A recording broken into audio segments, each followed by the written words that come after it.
Oh hey, how you going? Alice in Gingerland here. Welcome back to my channel. I haven't worn this shirt in so long. It's Rick and Morty shirt.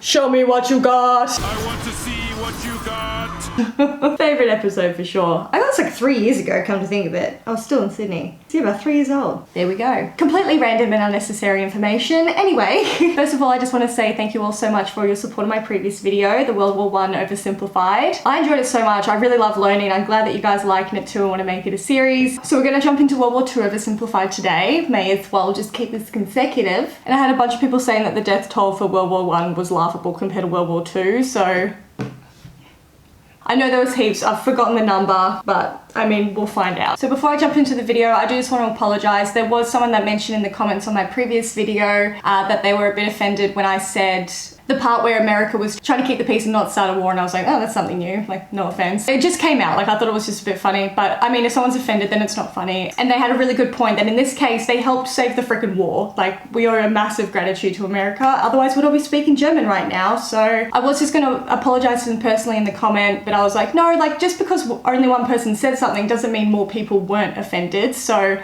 that's why I want to just make a little public apology. It is never my intent to offend anybody. I have so many Americans watching this as well, which is like really amazing. I honestly thought maybe just Australians would watch my channel, but I think my largest audience is American. So that's why I want to apologize. I never want to offend anybody. Yeah, not the right context to make that comment. So just thought that was important to say before I jump into anything else. So with that out of the way, let's jump into it. I've got a full camera battery this week. She's learning. She's learning. All right, so let's jump into World War II Oversimplified. And sorry if my makeup looks a bit off today. On 2 different occasions, while doing this eye, fluff. I couldn't see it, but just something was scraping and sticking on my eye and just made it water everywhere. I'm like, ugh! Got it all out, it was fine, started doing it again, then right towards the end when I was finished, something else went into it. I'm like, gah! So this eye's feeling a bit raw, so sorry if my face looks weird. Just thought I should note. Okay, did you see that? That didn't even, no tangulation. Is that a word? Should be. All right. Bada bing. Bada boom. All right, here we go. World War II Oversimplified. It's 1902. A young man by the name of Benito Mussolini moves from Italy to Switzerland to avoid military service. He gets big into socialism, working for trade unions, writing for socialist newspapers, advocating a violent overthrow of European monarchies, the whole shebang. This gets him in a bit of trouble with the Swiss police, so he gets arrested, sent back to Italy, set free, returns to Switzerland, is arrested again, goes back to Italy again, completes his military service after previously avoiding it, and then after a brief stint as an elementary school teacher, he finally returns to work as an avid socialist. His speeches and journalistic abilities made him famous among Italian socialists. He was anti-war, so when Italy colonized Libya in 1910, he rioted and got arrested. Then World War I came along, and once again he protested Italy's involvement. But then he thought, wait a minute, this war could bring about the social climate needed to overthrow European monarchies and bring about the socialist revolution everywhere. And suddenly he was pro-war. But his fellow socialists didn't like his new pro-war stance, so they kicked him out of the party. So then he said, you know what? I'm done with socialism. We need something new, not based on class divisions tearing us apart, but based on unity through nationality. We'll conquer the Mediterranean and reunite all Italian peoples just like the days of the Roman Empire. I'll call it... Sorry, just the arm movements. The arm movements of himself in the mirror. Oh my god. Okay, I'm sorry. Wait a second. Alright, sorry. Carry on. So, fascism. Fascism? Okay, anyway. Call it fascismo, and it will guide the Italian nation to greatness. That's all well and good, Mr. Mussolini, but what kind of haircut am I giving you? Let's go with... bold. Oh. Hold on. See, he put the 2 pictures together so that he was kissing himself. Alright.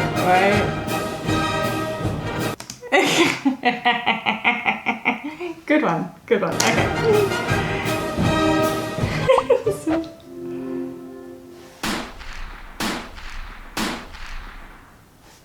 I'm so dumb. I was like, Oversimplified? Okay, the stick figure's head is the O in Oversimplified. I told you, it takes me a little while to get things. That took me about 5 seconds longer than it should have me to get. Italy had been on the winner's side in World War I, and they hoped they were going to get a lot out of it, but in the end, they only got a little, and they felt cheated. On top of that, a bad economy and weak governments meant that the Italian people were a little unhappy. So when Mussolini came along and said that he could fix everything, his fascist movement gained a lot of support. In 1922, he went to the king and said, make me prime minister, or I'll make me prime minister. And the king said, you and what army? This army. Fair enough. Then he went about establishing a dictatorship with himself at its center. Europe had its first fascist dictator. Next up, Germany. Germany had been on the loser's side, and they got absolutely wrecked by the Treaty of Versailles. They lost territory, had to demilitarize the Rhineland, had to reduce their army to just 100,000 men, couldn't have an air force, had to pay the Allies a huge amount of money that it didn't have, and a new rule was established that every Englishman withheld the right to walk into the center of Berlin, pick out any German they wanted, and spank the hell out of them. I made that last one up, but it helps you understand how all of this felt to Germans. On top of that, a bad economy and weak governments meant that when a small angry man with a silly mustache came along and said that he could fix everything, the German people loved it. Hitler had been a soldier during World War I, and he was crazy patriotic, and nobody was madder than him about Germany's humiliation. He helped start a new political party, and in 1923 attended a march on Munich with his boys.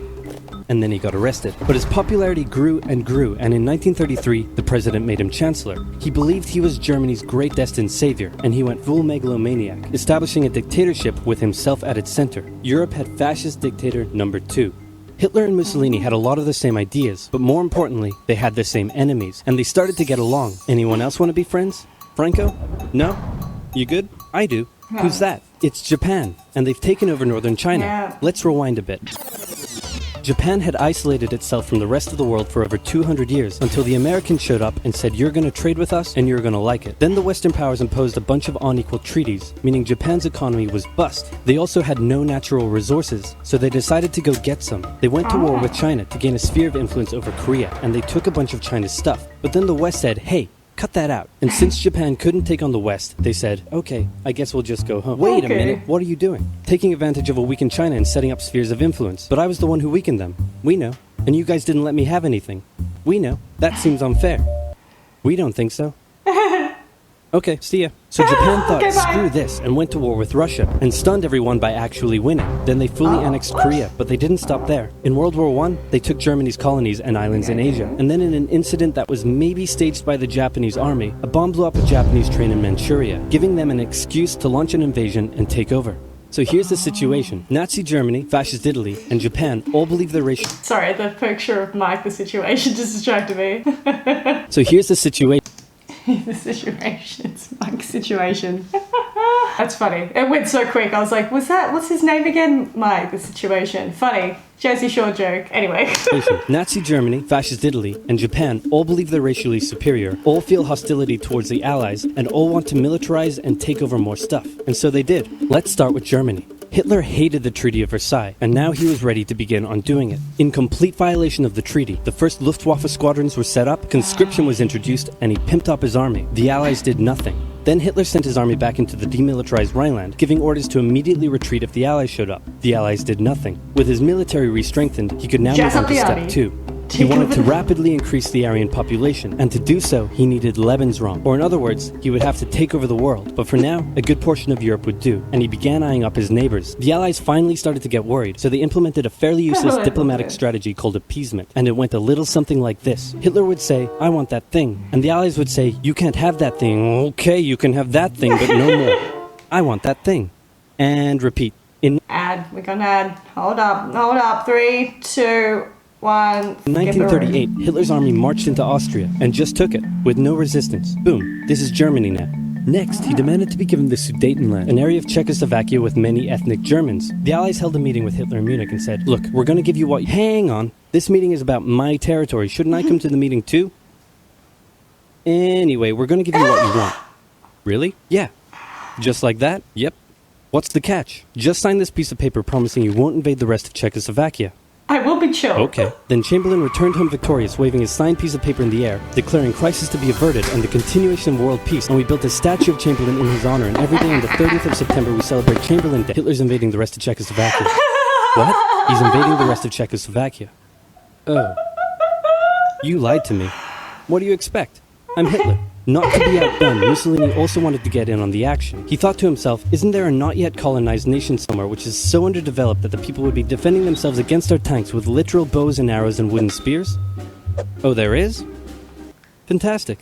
And so he took it. Italy also wanted to control the entrance to the Adriatic Sea, so they occupied Albania. Then, in another incident which was maybe staged by the Japanese, gunfire was exchanged by Japanese and Chinese troops at the Marco Polo Bridge. and the Japanese launched yet another invasion against China. They swept through Beijing and Shanghai, and then advanced through the Yangtze Valley to China's then capital, Nanking. It was here that saw the worst of Japan's shocking atrocities committed against the Chinese people.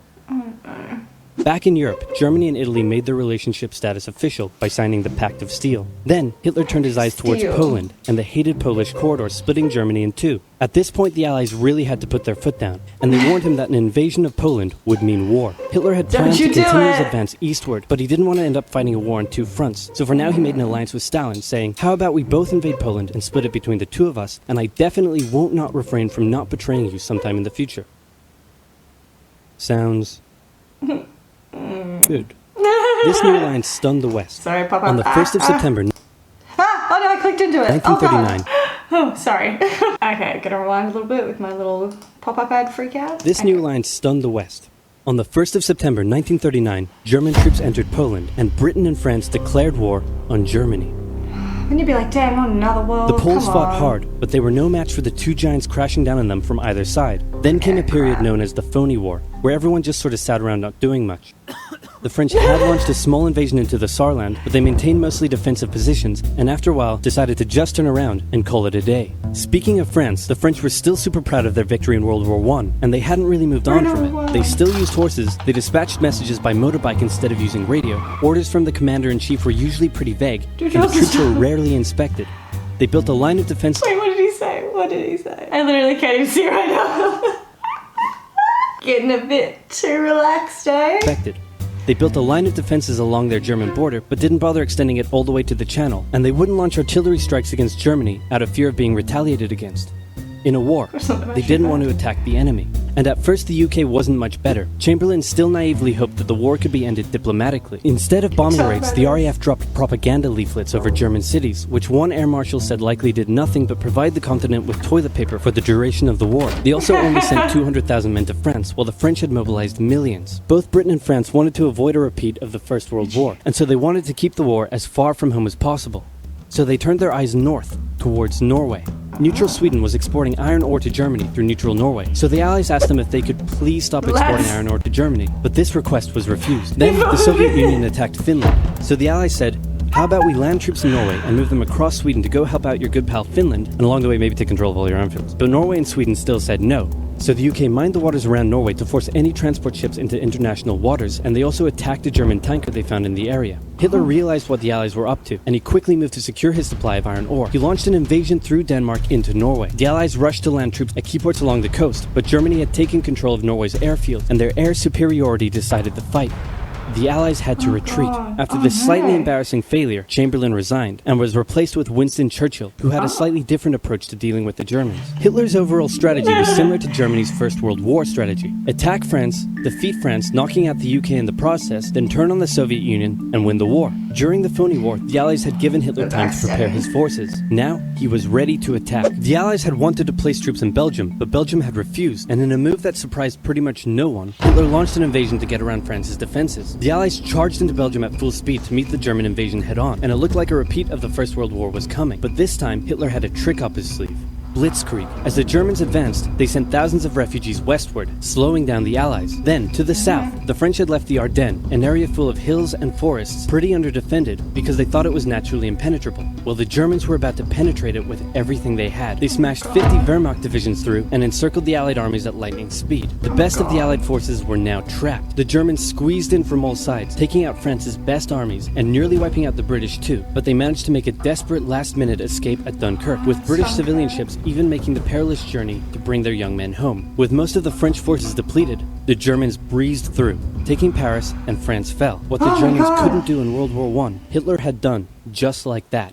Hitler hoped that with the... Another pop-up. Hold the phone. Pop-up distracted me. Okay. Hitler had done just like that.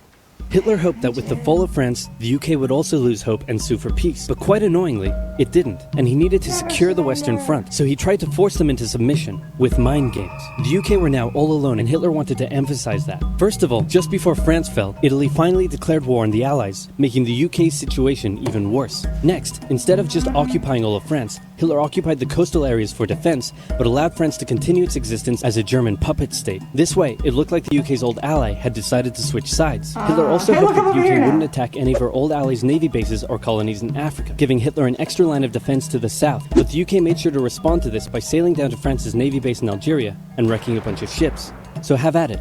Hitler then began laying down plans for an invasion of Great Britain. Before German troops could land on British soil, he would first need air and naval superiority across the Channel. Waves of German bombers came, while the completely outnumbered RAF worked bravely around the clock in an attempt to quell the German attacks. At first, the Luftwaffe targeted British ports and coastal facilities. Then it attacked RAF bases, crippling the RAF's ability to defend the nation. And it looked like Hitler's Great British Invasion was coming. But then, Churchill ordered a small, pretty insignificant bombing raid over Berlin. It didn't do much damage, but Hitler was furious, and he immediately ordered the Luftwaffe to refocus its attacks on civilian targets in London. Children were sent off to the countryside away from their parents to avoid danger, and frequent trips to air raid shelters became a daily occurrence. But British morale held firm. Smiling, knitting, lounging casually, these people have balls of steel. This refocusing on London also gave the RAF breathing space to reorganize, so Hitler kind of shot himself in the foot there.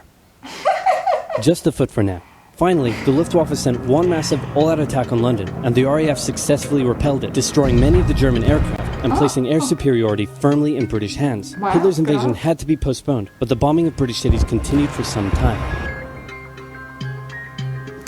Oh, it's over. I'm still just shocked at how much, I don't know about the world wars. I didn't know France fell.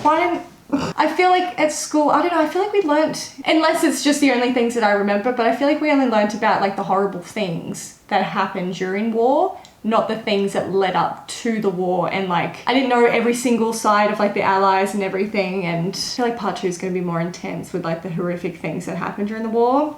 So I'm just giving myself a breather. Just need to recoup, you know?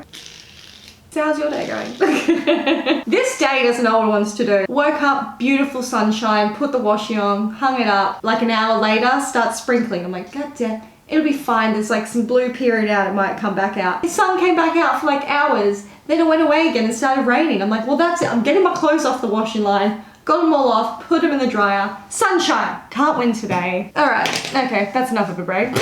Time to jump into part 2. Alright, okay. Bada bing, bada boom. I feel like I look super dopey just because my eyes are so wrecked now after having that fluff in them. I'm just feel super sleepy now. Alright, let's go. Part 2. Okay. So what else is happening? Well, when I said Britain was all alone, that wasn't entirely true. Many Commonwealth nations and other Allied colonies had joined the war in Britain's support. They would play a key role throughout the war, particularly in the African and Italian campaigns. On the Axis side, Germany, Italy, and Japan signed the defensive tripartite pact, bringing their military alliance even closer together. The Soviet Union's war against Finland should have been an easy victory, but it became a humiliating struggle, and their military ineptitude was put on full display. In the end, they did force the Finns to sue for peace. Then, they continued their honorable campaign of pushing around much smaller countries by annexing the Baltic states and part of northern Romania. France's colonies in equatorial Africa were like, heck no, we aren't going to join the Germans, and they all pledged their allegiance to free France, except for Gabon, which had to be taken by military force. The Allies also tried to capture the strategic port of Dakar, but that ended in failure. Mussolini had seen Hitler's successes, and he thought now it was Italy's time to shine, so he tried to take British Somaliland, and that went pretty well. Then he tried to take Egypt, and that went less well. Then he tried to take Greece, and that went really badly. Churchill began referring to Italy as Europe's soft underbelly. He began favoring a military campaign from the south and started sending British troops to Greece. All of this had Hitler pretty concerned, and he moved to protect his southern flank. He had been getting friendly with Hungary and twisted their arm into signing the Tripartite Pact and joining the Axis powers. Romania was also eager to join for protection against the Soviet Union. The Tripartite Pact was designed to prevent any other countries from deciding to join the Allies, specifically Britain's old ally, the pesky United States of America. When war first broke out, American public opinion was strongly against joining in. In 1940, there was an election. The Republican candidate said, I will not send any young Americans to die in Europe, and sitting President Franklin D. Roosevelt said, I will also not send any young Americans to die in Europe.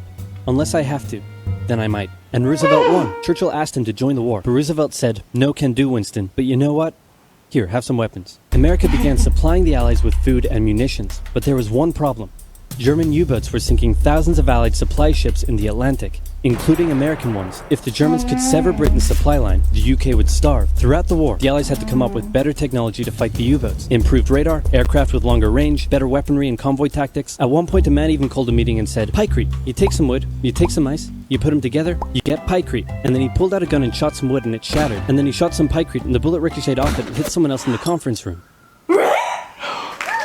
Then they tried to make a pykrete aircraft carrier, but that idea was scrapped, because that's a really dumb idea. In the end, Alan Turing and his team of codebreakers cracked Germany's Enigma code, and the U-boats gradually became less and less of a threat. Back in Africa, Britain decided to push Italy out of Egypt. Hey, that was pretty easy, so they kept going. Hitler realized he was going to have to finally step in and do something. Seriously, he went to Bulgaria and Yugoslavia and said, "Hey, I'm going to move troops through you to get to Greece, so either join us or, be invaded." Bulgaria opted to join them. Are they not allowed to show like the short sticker on YouTube? Because I noticed like at the beginning when they were all marching together, they were all blurred. But that's meant to be short sticker, right? I'm guessing it's not allowed on YouTube. Surely not. Surely not. So that makes sense. Okay. Just thought I'd make a note. Carried on. Yugoslavia opted to be invaded. Then Greece finally fell to the joint German-Italian invasion. The British had moved troops from North Africa to fight in Greece, which helped Rommel and his tank divisions push the British back to Egypt. And they could have kept going, but a small, mostly Australian force held out under siege for 8 months in Tobruk, denying the Germans a strategic port city and disrupting their supply line. Despite having some success in the Middle East, the British didn't seem like any real threat for now. Hey, Soviet Union, look out! Oh. With 3 million troops, Hitler launched the largest ground invasion in history, and Stalin was far from ready. Both Churchill and Roosevelt had warned him of an impending attack, but he dug his head in the sand, and the Soviets didn't stand a chance. Germany made staggering progress, with huge encircling movements capturing mind-boggling numbers of Russian troops. 250,000 at Bialystok, Minsk, 300,000 at Smolensk, nearly 700,000 at Kiev, and again at Vyazma and Bryansk. Leningrad was put under a siege that would last an insufferable 4 years. The invasion of Russia had been Hitler's main ideological goal from the beginning, and his hatred for the ethnic peoples there was now unleashed in all its fury. The Eastern Front of the Second World War was brutal for all that endured it. The Germans were now inside of Moscow, and that's it. It's all over. But then it happened. It got cold. Stupid cold. Hitler had hoped the Soviets would give up before winter, but they kept fighting. His commanders came to him and said, "Can we please dig in for the winter and wait until spring?" "No, keep going." "But oil is literally freezing inside our vehicles." "That's fine, keep going." "We're having to leave the corpses of our frozen horses by the side of the road so we can still find our way in the snowdrift." "Perfectly normal. Keep going." Hitler hadn't given his millions of men winter clothing and supplies because they thought he really should have won by now. Then, Stalin called in troops from the Siberian front, specially trained to fight in the extreme cold, and the Germans were no match. They were now being pushed back. They had no choice but to dig in and wait for winter to end. Germany's victories were staggering, and Japan was eager not to miss the victory bus. Their war in China had come to a standstill, but they wanted to keep expanding their sphere of influence and getting those sweet, sweet raw materials. I'm thirsty again. I'm so sorry. This eye is really wrecking me today. It's not even anything in there at the moment, but it's just, like after something's been in it, it's just like super sensitive. I'm just really sensitive today. Only in my left eye. Okay. Began making plans to expand southward, but there was a problem. Southeast Asia was heavily colonized by America and Great Britain. It was also full of ocean. Ocean meant naval combat, and there was no way the Japanese Navy could stand up to the US and the UK. So they thought, wouldn't it be nice if we could destroy their navies before we begin our conquest? And so it was. On December 7th, 1941, the Japanese launched a surprise air raid on the US Pacific Fleet at Pearl Harbor and inflicted a huge amount of damage. They also attacked British colonies in Southeast Asia. Roosevelt had no choice but to declare war on Japan, and so did Churchill. Hitler then declared war on America, even though he totally didn't have to. The attack on Pearl Harbor seemed like a big Japanese victory, but they didn't attack any of the naval repair yards, fuel storage tanks, or the submarine base, meaning the Pacific Fleet would be up and running again pretty soon. In the meantime, though, the Japanese were able to begin their conquest. They took Guam, the Gilbert Islands, Wake Island, Hong Kong, and the Philippines. They forced Thailand to join them so they could march their troops through to Malaya. They swept through Singapore, North Borneo, the East Indies, New Guinea, the Solomons, and they were now threatening northern Australia and the borders of India. Japan's victory had been as staggering as the Germans, and it reinforced the Japanese idea that this was a divine war which they were destined to win. But their victories had been based on speed, not power, and power would eventually catch up with them. For now, though, in all occupied nations, the people suffered. Persecution, forced labor, harsh punishments for any who spoke out against their occupiers. In Europe, the Nazis were rounding up ethnic minorities and other unwanted groups and individuals. In particular, millions of Jewish people would suffer through the terrible events of the Holocaust. Here we go. Brave resistance movements rose up in defiance of their invaders, while the people held out for hope. And hope was coming. Winter was over, and Hitler could continue his push eastward. But this time, he switched up his strategy. I have a better idea. Damn it. Okay, He wanted to focus on the south. His plan was to cut off the Russian armies in the Caucasus, an area full of oil, and then invade the Caucasus and take all the oil. His forces moved across the north with ease, and Hitler got cocky. He rerouted the 4th Panzer Army south early, leaving the 6th Army to complete the encircling movement alone. To do so, the 6th Army had to reach and take the key Soviet city of Stalingrad. The Russians defended it fiercely, and Stalingrad saw some of the harshest fighting of the entire war. The Soviets held up the German advance for 5 months as they battled in the war-torn city, which bought them valuable time. When the Germans had first launched their invasion a year earlier, the Soviets had moved their factories to the east. Those factories had been building a butt-ton of tanks and aircraft and getting the Soviet army up to scratch. Now, it was ready. Stalin gathered his new and improved forces around the city, and in an attack that resembled Hitler's own encirclement tactics, they began surrounding the 6th Army. Hitler's commanders came to him and said, "Hey, maybe we should retreat." But Hitler said, "No, you stay." The entire 6th Army was trapped and had to surrender. With complete air superiority, the Soviets started pushing westward. For Stalin, it was a resounding victory. For Hitler, an absolute catastrophe.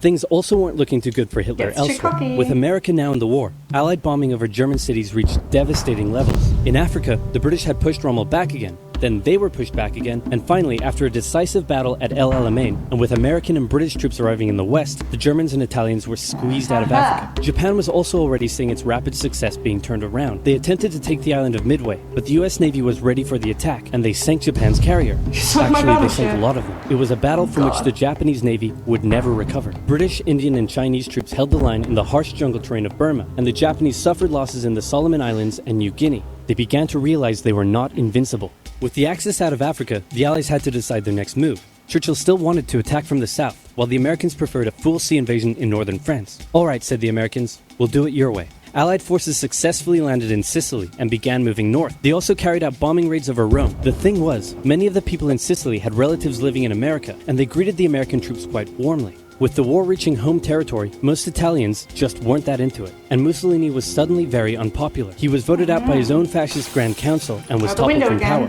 Italy immediately began negotiations for surrender. Hitler wasn't surprised and had already sent reinforcements southward. In an operation he ironically called Operation Axis, German troops quickly disarmed Italian troops in the north. The Allies continued fighting the Germans up through Italy, but then winter set in, meaning mud, and everything slowed to a halt.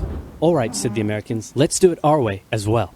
Germany had made itself a lot of enemies, and millions of Allied troops had been gathering in England as factories worked around the clock producing the war material needed for a super crazy massive the likes of which the world has never seen before invasion of Europe. The Germans knew an Allied invasion would come, but they didn't know where it would land. Thanks to Allied deception tactics, they thought there was a pretty good chance it would come at Calais, but the Allies were really going to land in Normandy because it was less fortified and the beaches were nicer. Under the careful planning of General Dwight D. Eisenhower, the invasion that had been long in the making was just about ready to go. Just one thing was preventing the launch: the British weather. For a short while, everyone sat around waiting for a decent day, and then it came. On the night of June 5th, over 1,000 bombers took off and raided coastline defenses, while paratroopers were dropped inland in a bit of a chaotic operation, tasked with sabotaging defenses and capturing key bridges to stop any German reinforcements from reaching the beaches. Early the next morning, the barrage came, as Allied ships fired a huge number of shells at the German fort. So many pop-ups! Sorry, guys. To stop any German reinforcements from reaching the beaches. Early the next morning, the barrage came, as Allied ships fired a huge number of shells at the German fortifications, and then the landings. The Americans at Utah and Omaha, the British at Golden Sword, and the Canadians at Juneau. It was a tremendous struggle with a great loss of life,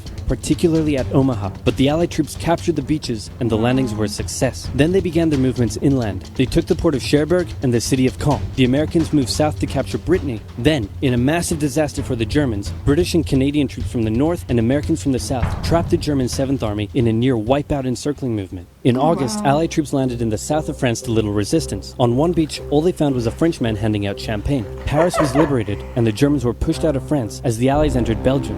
In the Far East, the Allies started to push the Japanese out of Burma, as the Americans launched a two-pronged offensive in the Pacific. In the south, General MacArthur led the push to liberate the Philippines, while General Nimitz oversaw the brutal island-hopping campaign.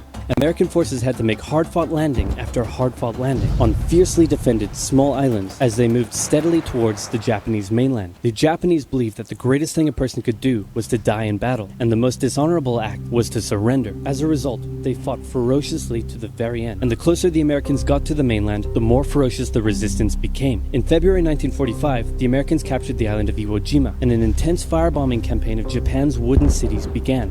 The Allies suffered some setbacks trying to liberate the Netherlands, but they were making progress and were now threatening the industrial heartland of Germany. Hitler's health, both mentally and physically, was rapidly deteriorating. Things were looking bad, and he was desperate. He said, "We need to turn this thing around, and I have just the trick.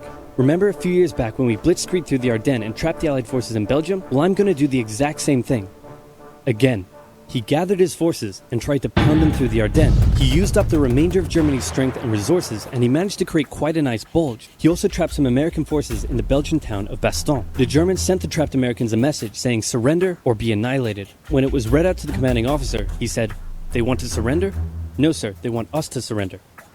Nuts! And that's what they sent off as their official reply. General Patton's Third Army then managed to break the siege from the southwest, and the Germans were pushed back. Hitler's last-ditch attempt had failed, and what followed was a total collapse of the German forces. The Allies pushed into Germany from both sides. The Soviet Union took Warsaw and kept pushing to Berlin. In his bunker, Hitler realized all hope was lost. Berlin fell, and with it, Hitler's dreams of a great German empire. Two of the Axis nations had been knocked out. One to go. The Americans began their assault on Okinawa, the last island before they would reach the Japanese mainland.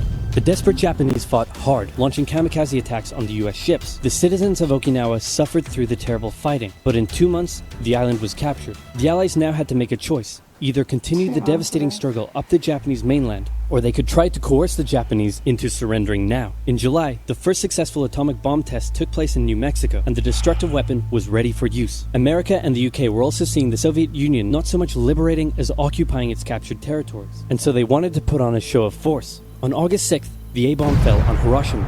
Then, on the 9th, Nagasaki. Wait, he said Hiroshima. Completely different. It's Hiroshima, right? The A-bomb fell on Hiroshima. Then... Is that actually how you pronounce it? I thought it was Hiroshima. I've been saying Hiroshima forever. Not laughing at the situation, just that I've been mispronouncing. No, I swear everyone says Hiroshima. Hiroshima? I want to hear him say it again. One more time. On Hiroshima. Then... Hiroshima? I swear, all I've heard is Hiroshima. That's what I've been repeating, but... every time I'm hearing about the atomic bombs dropping, it's just... Oh, it's heartbreaking. Okay. Then, on the 9th, Nagasaki. The cities were reduced to rubble, and for the people living there, it was a terrible fate. But for the Allies, it achieved their main aim. In September, the Emperor announced Japan's surrender, saying the war situation has developed not necessarily to Japan's advantage. After 6 years, war was finally over. The Allies occupied Japan for 8 years. The Emperor was allowed to keep his position, but General MacArthur made sure this picture was printed in the Japanese press to display to the Japanese people that their Emperor was not the divine, powerful being they had believed. Bit heist. What's it called? Heightist? Is that a thing? He's not as powerful as you think because he's small. What do you do, doesn't it? That's got nothing to do with it. Anyway, okay, alright. In 1939, the Allied sectors were united into West Germany. The Second World War had been more terrible and destructive than... Oh, here we go, the death toll. 50 to 80 million. Oh, that's so many people. Okay, carry on. In its aftermath, two major superpowers with two very different... than the 1939, the Allied sectors were united into West Germany. The Second World War had been more terrible and destructive than the first. In its aftermath, two major superpowers with two very different ideologies had come out victorious, and the tension between the two of them would create a new kind of war. A very, very cold one. Okay, I was about to say, is this a Cold War? I don't know that much about the Cold War either. It's like, it's cold because they weren't actually, like, doing anything, right? It was just a real hostile situation, but no one wanted to, like, make the first... Could be completely off. I should probably just watch it. I can't believe how much just a bit of fluff in my eye just, like, really ruined my day, hey? 50 to 80 million. They can't even give a number. There'd be so much. So much death and destruction. Oh. My grandfather, my dad's dad, actually fought in the war in the New Zealand Army. I found out the other day from Dad, actually. He was an engineer, so he would help build roads and things like along the way. So he wasn't like a soldier just there to like annihilate everyone. He was like there to help with the war, get them through places. But obviously he would have had to kill a lot of people as well, which is just, and my Dad told me about how my auntie, my uncle's wife, so married in, her dad fought in the war as well. He actually got like face to face with a German soldier and you could see that he was like maybe fresh 18, like looked really young. And he had the gun in his face and he was like, mate, go home. Dad told me and I almost burst out in tears. I'm like, it's so horrible. It's just such a horrible thing to put people through. And all, like, you know, the powerful people just giving instructions, you know, they're not the ones going out in the front line and risking their lives and seeing all this, like, horrific, terrible stuff around them. I couldn't imagine the PTSD from it, hey? I just feel so much for everyone that had to fight in that. And all the innocent victims as well, like, having to live through it. Oh, my cat's meowing at the door. Should I bring in my kitty? Let's lighten up the situation. Getting real sad and deep. My little support kitty. How you doing, bud? Just roam around. You comfy? Is that good? That's a good spot for you? Pets just brighten everything up, don't they? Brighten up the world. Say hi. Well, thank you guys so much for watching. So nice. You're so nice. If you guys it's me with a tail in the shop. If you guys like this video, please feel free to give it a big old thumbs up. If you're new here and enjoying the content, please feel free to hit that big red subscribe button. We're almost at 8,000. You guys, I mean, thank you guys so much for your support. It honestly just means the world. This is just, I just appreciate you, you know? And I keep forgetting to say this at the end of each video, but if you'd like to follow me over on Instagram, please feel free to do so. I don't post photos very regularly, but I do post stories pretty regularly, so feel free to go check it out if you want. Thanks again so much for watching, and I'll see you in the next one. Okay, bye!